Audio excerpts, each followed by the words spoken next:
There are not that many Australians that can say that they own this tool. And so, of course, for your guys' pleasure, I'm going to run this thing through some crazy on-site real-life tests just to see how it handles. So yeah, I'm Darcy with the details, and this is one hell of a beautiful saw. The day this thing arrived felt like a dream come true. I've slowly been collecting the Makita 40V range, and this one is the only one that I've gotten that's exclusively from Japan. I've got the Makita UP. I'm not sure what model that is. So yeah, this tool is delivered all the way from Japan. It's probably taken about 8-10 days to get in. So it's 5:20 at night. Pretty much just got home and it's already this dark. I might not have time to actually get the thing running, but at least I'll get it open. So where did it come from? Came all the way from, I'm not gonna read that. I could just open it tomorrow when it's brighter at work, but honestly, I can't wait. I'm a Makita fanboy, if you couldn't tell already. I'm really hoping that this isn't a dead animal that's just been shipped. Like, I don't want no pangolins, I don't want, you know, any endangered turtles. I just want a tool that works, you know? 360 light action on that one. Hold up everyone. This is so cool. It says, "Thank you for the purchase. I hope you like it. I will give you some extras as a gift. I would be happy to get your feedback. Thank you very much. Sunny 3 store." And they've made like a cool little origami shuriken shape and what I assume is like a cool little, I don't know, samurai helmet. So if you haven't guessed already, it is a circular saw. Some of you probably already know it. Now look, I really was thinking this was gonna be a full scam. It was about $600, so you know, I'm happy so far. I'm not gonna be happy till I actually turn the tool on and see a physical tool, but oh, here we go.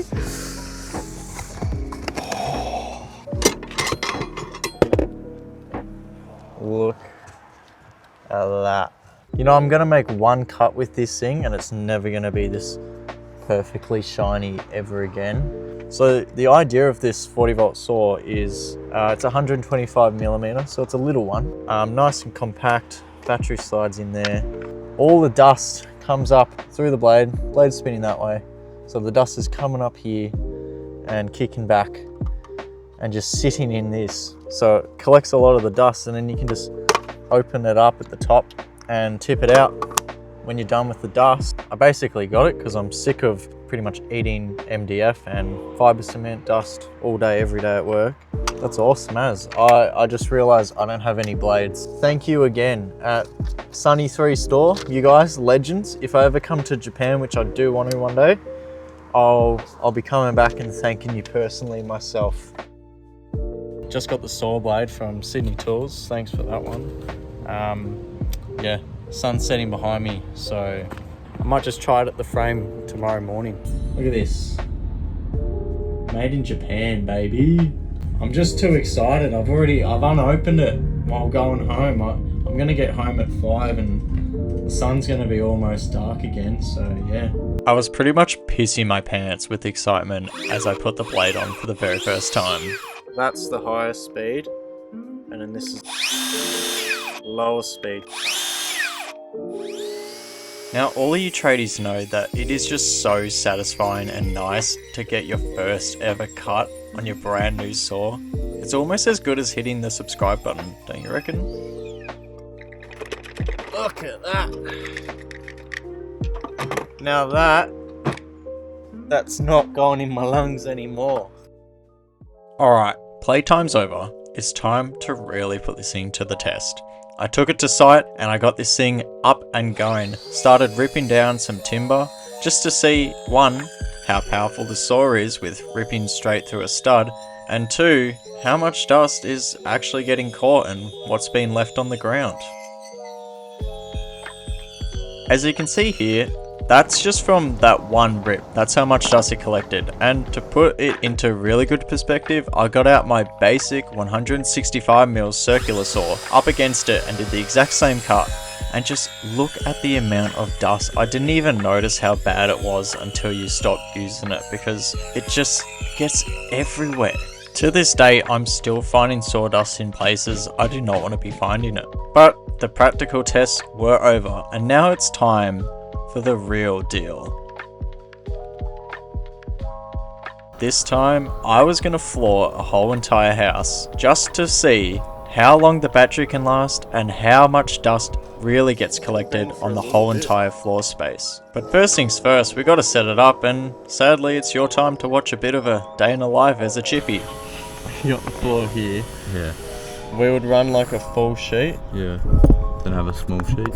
No, full sheet. Yeah. A full sheet. Yeah.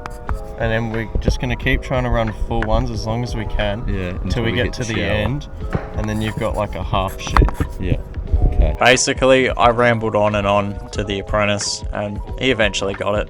That's the ideal way to do it. Yeah. We're going to have spots where we're gonna like showers run into it, like the shower could just come in here and then that's just completely messed up everything. Yeah. But for the most part, it's going to be like that. Full battery. See how long this takes to cut.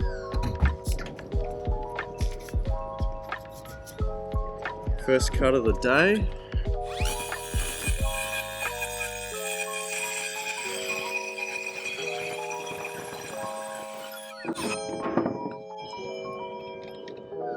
Pretty good.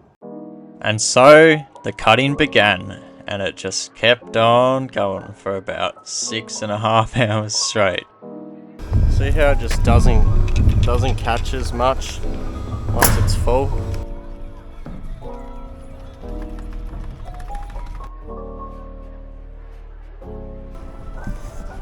That's one cut with the circuit, and then this is the whole entire unit's worth that's laying around. I reckon if we piled them together, it'd be pretty close. A stupid idea.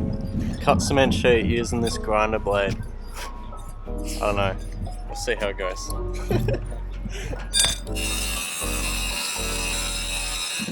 That was the amount of dust left over after one cut. I'm not sure how much is in there, but I'm willing to find out.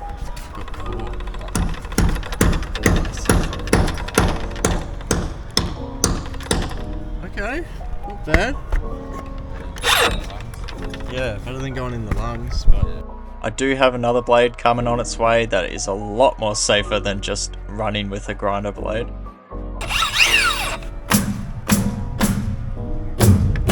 Second battery. When it came to doing the next floor, I had the most genius idea. I made this awesome little jig so that all of my cuts were just perfectly square, and it was essentially just one giant rafter square that I could use exactly on the line to line up my saw and just absolutely go crazy with cutting. It's safe to say that the efficiency went up by at least 20 to 40% because cutting just became an absolute breeze, as you can see here, and all things were going to plan. And as I think about it, do you guys want to see some more casual carpentry content? Because there's a lot of funny things that happen on the job site, just like the glue gun breaking on the apprentice. James, the thing just popped off. That was Darcy's. That's not good. I should really rename this channel Darcy to the Rescue, because if I wasn't there, they'd be screwed.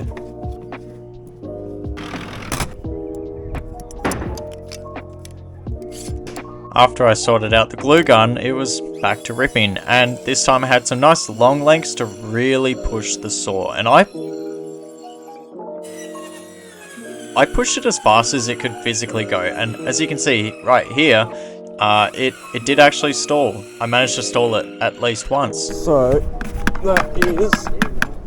I was getting quite chummy with myself because it was the end of the day and the dust collection was great, and then the bloody apprentice broke the glue gun again. What the fuck, Nate? That's what we're complaining about. What do you mean? That's you broke it again. Not even full. You broke I mean, how do you even break this thing? All right, so it's been a month and it's about time I gave my end review of how it was on the job site, how it held up, and do I recommend this tool for, you know, anyone on an actual job site and not just a workshop. So this is the state of the tool after a month. I thought it'd be a good idea to not give it a clean, just to show you what a daily cleanup would look like. It's still reflective, but it's definitely got a few scratches in it. I know right now it's a bit messy. Let's just talk about how easy it is to keep this thing clean. Now, as soon as I started delving into using cement products, like cement sheet flooring, it does get a bit hard to just clean out the real tight parts that are stuck in here, because you can sort of see there's a lot of dust build up that if there's any moisture in there, it sort of gets claggy and, well, you know, like cement, sort of just sticks there. And I could completely open this thing up and give it a neat clean, but I thought for the sake of the video, this is a real life example of what the cleanup would look like. But overall, it's maintained itself really well. I've only had one thing not really break on me, but it came loose. There was a spring for the saw guard that just came loose. The only thing that I've augmented and changed about this tool is I've clearly chucked some tape on this vacuum attachment spot. Makita, just sort out a universal size for your for hose attachments, because like every single tool I own in the 40 volt, I swear to God, has a different attachment. So please, Makita, listen up. I don't want to have to deal with this diameter and then go to another tool on my own. Completely different diameter, sick as. I'm not dealing with that. But the main issue I had was there was a little cap that you can take off and you can store it in this little slot here. You know, every time I went to open this up and start, you know, tipping out the dust, half the time the cap would just fall out, and you know, as I'm beating the thing, you know, getting all the dust out, the cap would fall. And you know, when I'm like tapping the dust from upstairs and it's fallen all the way to the ground floor, and I pretty much lost it. Took me like 10 minutes to find the cap, but so I've taped it up, so that's not going to happen again. Maybe a cool little thing would be like a little piece of string or chain that holds it in place. I could probably do that, but I think the black is a little bit of a quicker fix. And you know, maybe I'll do a yearly review of this thing and I would have installed that. But for now, I cannot be fucked. But yeah, I've currently got a grinder blade in it, which I've got some explaining to do with that one. So how did I actually find this tool after its first time using it and after about its 20th time using it? When I first started using this tool, I was like, man, this thing, incredible. Catches so much dust. And I still stand by that today. I honestly think after running a few different tests on the job site and some real life scenarios, I'd say it catches at least high 80s to 90% of all dust that you cut, as long as the depth is at max depth. As soon as you start lowering your depth, you know, you raise the tool away from the plate, it gets further away from where all the dust and the blade is actually intersecting, and this is where it's been fed through into. And as you can sort of see, when it's further away, it's a bit harder to catch the dust compared to when it's a lot deeper. If you know, you know. While I'm talking about it, this little lever and this whole thing just feels so smooth and so premium. Same goes with like the angle changer. It just feels so snappy, feels premium. I don't know, maybe it's a exclusive Japanese thing, but yeah. Also this, I love this feature. This wasn't on my other circular saw, and this is the first time I've seen it in person. You can slot the saw guide straight through here, and you don't even have to tighten it up, loosen it or anything. It just goes in, and you just pull that trigger back and it automatically tightens. It's honestly white man's magic, that shit. Honestly, it's like it was designed for the 2.5. It feels so perfect, just fitting in that. It's not too large. It's got enough power still. It feels very evenly weighted, and it keeps this tool, I think it's just under 3 kilos without a battery. And this is the other battery that I've got, the 4 amp. Now this one definitely lasts longer, as you'd expect. The weight ratio just feels a little bit too back heavy for me, and it no longer feels like a lightweight, quick little zippy tool. So let's talk about a feature that I'm pretty sure I enjoy a lot, but to be honest, I don't know how effective it is. That would be this cool little thing. Now, I can't read this Japanese, but I assume it's just a speed change for the RPMs. This side is sort of like an eco mode. It's got lower RPMs, just the tool runs a lot more quieter than usual. And then you change it and you got, I think it goes up to 7,500 RPM when it's at its highest. To be fair, when I first tried this out, I was cutting ply. I think I cut a whole entire house worth of ply bracing with just one battery on the eco mode. I didn't really feel like I had to change it to a higher RPM. For the most part, unless I really feel like the tool's struggling or I don't care about, you know, waking up the neighbors at 7 AM in the morning, I'll just chuck it on the higher output mode and it will never struggle. I think I've stalled it twice, and that was because I was ripping like 40 mil thick of ply, just all stacked together, just cutting them all at once and pushing it as hard as I could with the 4 amp to see when it would stall. And yeah, it stalled, but to be fair, what tool isn't gonna stall at that kind of push? Speaking of 40 mil, that's the depth of cut. For what I use this for, especially being ply bracing, flooring, like chipboard flooring, cement sheet flooring, weatherboards, MDF, there's not many products that I'm gonna need that's wider than 40 mil. Like I'd love to get a track saw attachment and use this to rip down doors when I get around to needing to rip down a door. Hopefully I never do, but you know what it's like. I got this thing because I don't have a 40 volt vacuum. And if you don't know, their new vacuums are connected by this Bluetooth chip. And I got really sick of eating dust, which you shouldn't blame me. It's not fun. You know, I'm not trying to get a quarter pounder worth of cement every day in my lungs, but here, you know, I was. At the end of the day, if this can stop me from having to set up even more stuff just on the fly, like whip this out, just do some quick cuts, especially with flooring and all that, you're not going to be setting up a vacuum to cut flooring. Like, let's be real here. We're here to get the job done and quick. Do I regret it? Absolutely not.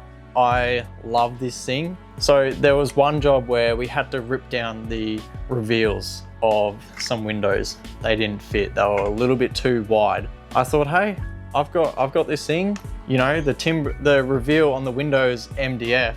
So I don't really want to be having to cut that with a normal circuit, and dust is just going everywhere, because for me, MDF dust, honestly, I have like nosebleeds and I cough up blood for the next week after I inhale MDF.